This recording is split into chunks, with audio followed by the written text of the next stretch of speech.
বহুতো ছাবস্ক্ৰাইবাৰে অমৃত বৃক্ষ আন্দোলনৰ ৰিলেটেড বহুতো কুৱেশ্যন সুধি আছিলে। সকলো প্ৰশ্নৰ উত্তৰ তোমালোকে এই ভিডিঅ'ত পাবা। ভিডিঅ'টি শেষলৈকে চাই থাকিবা।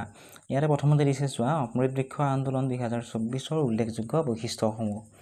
হিতাধিকাৰীসকলৰ ভিতৰত আছে আত্মসহায়ক গোট, আশা কৰ্মী, অংগনবাড়ী কৰ্মী, শিক্ষানুষ্ঠানৰ কৰ্মচাৰী, প্ৰতিৰক্ষা, অৰ্ধসামৰিক বাহিনী, গাঁওৰক্ষী বাহিনীকে ধৰি আৰক্ষী বাহিনীৰ লোক, চাহ বাগিচা শ্ৰমিক কৰ্মচাৰী, কৃষক, FPO, FPC, বেচৰকাৰী সংস্থাৰ কৰ্মচাৰী, চৰকাৰী বিষয়া কৰ্মচাৰী আৰু পৰিৱেশ সচেতন নাগৰিক। নেক্সট দিছিল চলিত জুলাই মাহৰ 30 তাৰিখৰ পৰা 12 আগষ্ট 2024লৈকে গছপুলিসমূহ বিতৰণ কেন্দ্ৰত পোৱা যাব।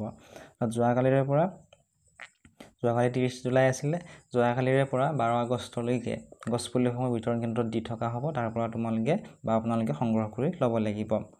নেক্সট দিছিল অতি সোনকালে নতুন পঞ্জীয়ন বা পঞ্জীয়ন নৱীকৰণ মুকলি কৰা হ'ব। নতুন পঞ্জীয়ন যদি এতিয়াও কৰা নাই, আজি লাষ্ট ডেট হয়, আজি যিহেতু 31 জুলাই, আজি লাষ্ট ডেট।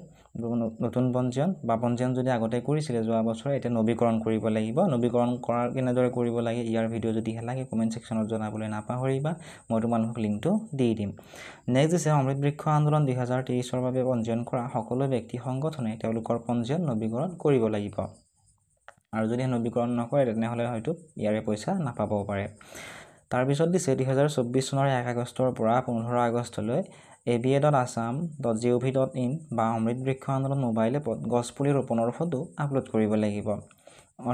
অহাকালি 1 আগষ্ট, অহাকালিৰ পৰা 15 আগষ্টৰ ভিতৰত 15 দিন সময় আছে।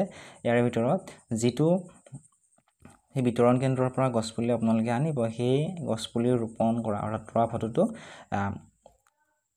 aba.assam.gov.in গৈ বা অমৃত বৃক্ষ আন্দোলন মোবাইল এপটোত গৈ আপলোড কৰিব লাগিব। নেক্সট দিছে হিতাধিকাৰীসকলে গছপুলি ৰোপণৰ আলোকচিত্ৰ আপলোড কৰিবলৈ জিলাৰ নিৰ্দিষ্ট মোবাইল এপ 25 জুলাই 2024ৰ পৰা ডাউনলোড কৰিব পাৰিব। এপটো আপোনালোকে প্লে ষ্টৰত পাব। যদিহে বিচাৰি নাপায় কমেণ্ট ছেকশ্যনত জনাব, মই আপোনালোকক লিংকটো দি দিম।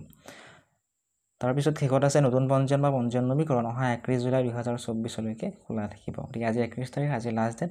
যদিহে আপোনালোকে এতিয়াও নতুন পঞ্জীয়ন কৰিম বুলি ভাবি আছে এতিয়াই কৰি লওক। আজিৰ পিছত আপোনালোকে আৰু নতুন পঞ্জীয়ন বা নতুনকৈ নৱীকৰণ আপোনালোকে কৰিব নোৱাৰিব। আশা কৰিছোঁ আপোনালোকে কৰা প্ৰশ্নসমূহৰ উত্তৰ আপোনালোকে পালে। যদি ভিডিঅ'টো চাই ভাল পাইছে ভিডিঅ'টো লাইক কৰি দিয়াৰ লগতে চেনেলটো ছাবস্ক্ৰাইব কৰি দিবলৈ নাপাহৰিব।